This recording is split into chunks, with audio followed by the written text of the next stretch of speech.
So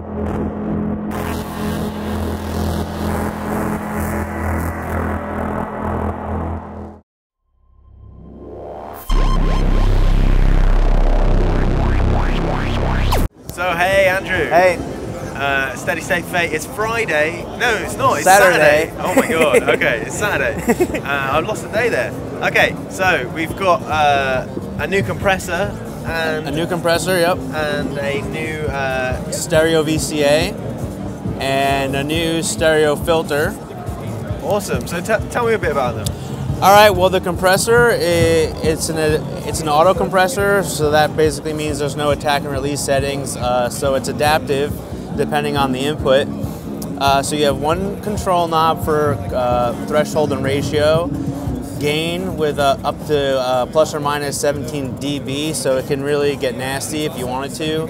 I added a parallel compression control knob, so you can blend between Like a dry wet, basically. Yeah, so you can blend between the bypass and the compressed signal, as well as a sidechain filter, which is really nice. So you can filter out the low end, say, of the kick drum, so that it doesn't go into the compressor sidechain and allows that bass to come through, but get that kick sounding real tight.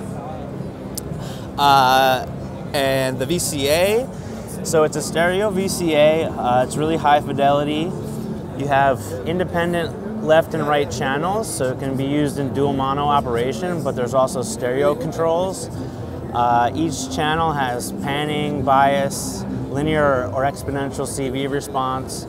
There's two different pan law curves, CV multiplier, which depending on your CV levels, 5 volts, 10 volts, you can adjust that. So a left and right are completely independent. They can be independent, or exactly, you can link them. Right. Okay. So you can tweak the left and the right, and then have complete stereo control using the center controls. And the last feature on that is a balance control, which balances, it basically crossfades between the CV input and the modulated output, which is really cool for ring modulation kind of effects. So it has two different responses depending on the polarity of the signal. Bipolar CV will give you a 4-quadrant multiplication, so through 0 amplitude modulation. And normal positive CV works like a normal VCA. So that's basically it for the ultra heterodyne. Down here is the stereo dipole.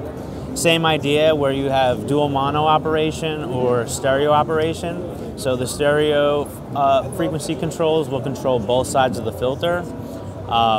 If you patch into the A input, if you don't have anything patched into the B, it will normalize that input into the B side. Each filter has 12 dB per octave state variable output, so high pass, band pass, low pass. And the secondary output is another filter, which you can route in series or parallel with the main filter, and the spread control offsets that cutoff frequency from the main frequency. But the main frequency does adjust both.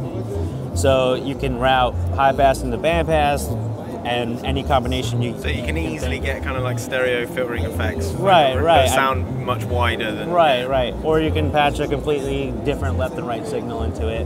So it's the same thing mirrored on the other side. And then there's a fifth output, which is all 4 filters out at once. So you can get like really cool comb filtering, phasing effects. Awesome. So when are you hoping to kind of have these kind of prototypes ready?